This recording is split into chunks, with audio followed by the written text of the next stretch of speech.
Can you do that in the car? We're going to be late. Look at the grittiness of the city, Carly. Doesn't it just tear your soul? What's the point of even trying? We overlook the park. I can see the soccer fields. Hang on. If I hold my head this way and squint, I can just about make out the city skyline. Yeah, it's definitely gritty. I knew you wouldn't understand. Maybe that's part of the problem. What problem are you referring to? I don't even know where to begin. Life is full of so many problems. Can we deal with your existential angst later? We're going to be late. If there is a later, who knows how the day will unfold. Oh, good God. I better call my mother. Can I use your phone? No pockets.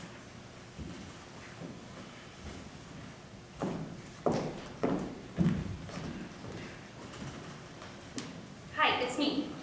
No, we haven't left yet. I know. Please tell everyone we'll be there soon. We've been unavoidably delayed by philosophy. See you soon. Bye. Now what? You go on ahead without me. I don't think I'm up for it. That would be pointless. Let's not be late for our own wedding. Time is a man-made invention. Nature doesn't bother with time. The sun rises and sets. The seasons happen without clocks or calendars. See the tree, how big it's grown? It wasn't very long ago. Stop it right there. No cheesy 70s songs. What rabbit hole have you slipped down today? Have you been drinking? No, that's not a bad idea. That's a terrible idea. Look, Ben, I don't know what's wrong. This is an important day for us. Are you getting cold feet? Just tell me, I can take it. You know I love you, right?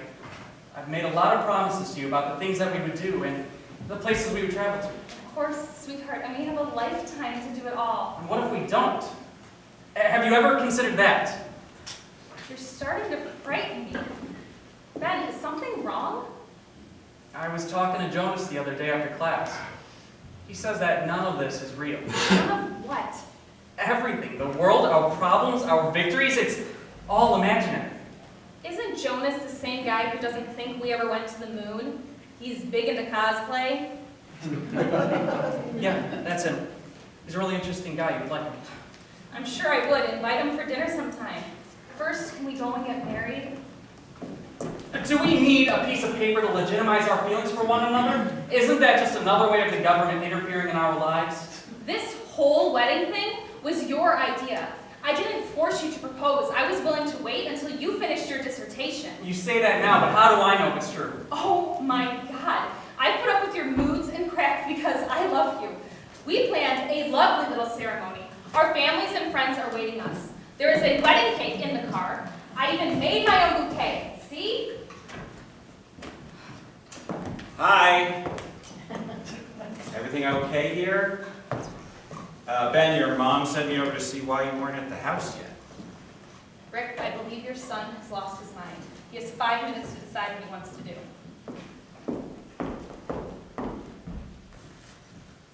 What's happening here, kiddo?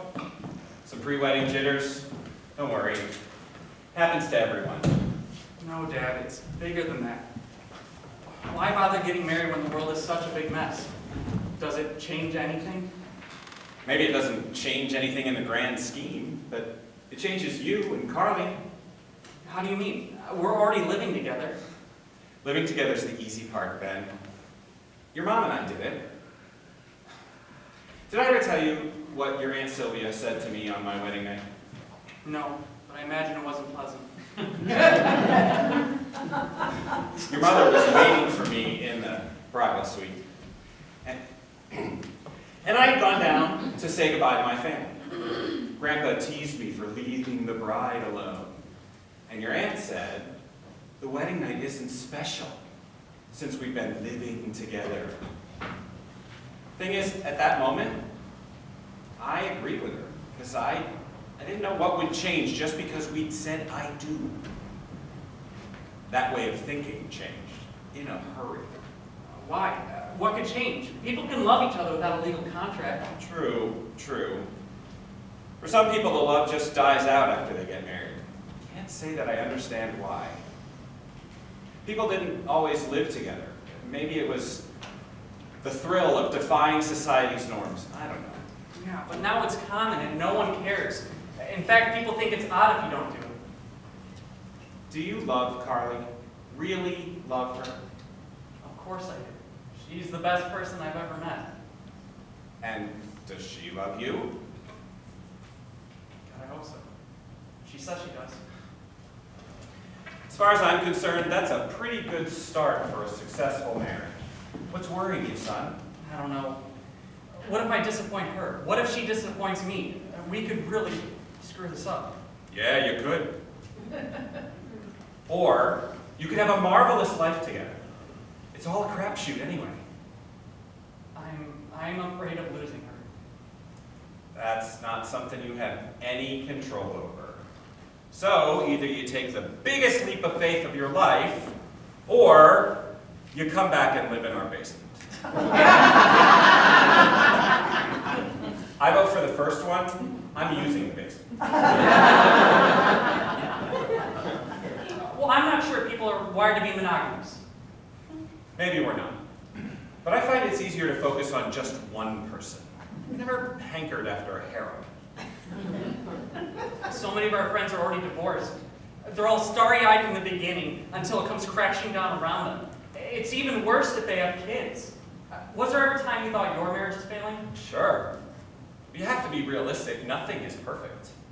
Well, that's surprising. Your mom always seems so happy. No one is always happy. If they say they are, they're either lying or high. There were plenty of times that I thought about walking out, but it was never over anything important. It's the little things that get to you, but they're not important. You just have to decide whether your life will be better off with them or without her. I know what you mean. Lots of little habits you never know someone has until you're living with them. Perhaps I've been worrying about the wrong things. Things can happen. I'm glad you're seeing things more clearly. I'm going to get going so you two can talk. Hi, baby. I'm so glad to see you. I hope so. I've been thinking about what you said. Wait, I'm sure that you have, and so have I. I hate when you interrupt me. I can never get an entire sentence out. I know, and I'm sorry, and I will work on that. But this is important. Okay, go ahead. What have you been thinking about? Joining the Flat Earth Society? What? Ouch. I deserve that. Baby, I really want to marry you. That's what I thought until today. Now I'm not so sure, and I'm not positive that we should. You have every right to feel that way, considering the ridiculous way I've been acting. Please, hear me out. You certainly put the ass in asinine today. Okay, I'm listening. My father and I were talking, well, mostly he was talking, about his views of relationships, and he said some things I never thought about before. Like what? Like how no relationship is perfect, and how it's often the little annoying habits that cause the most trouble, even when people are really happy together. Sort of how it drives me crazy that you don't close the kitchen cabinets. Exactly. Like how I hate it when I think you're talking to me, but you're just reviewing your day out loud. How about when you put wet towels on the bed? Yeah? Well, you turn on every light in the house the minute you get home. Well, that's not true. Well, maybe it's partially true. You know dark rooms freak me out. See? That's what he meant. All these little habits irritate us, but I would never leave you over them. Would you leave me over a few wet towels? Of course not. There are more important things to worry about. Oh. Yes, that's the point.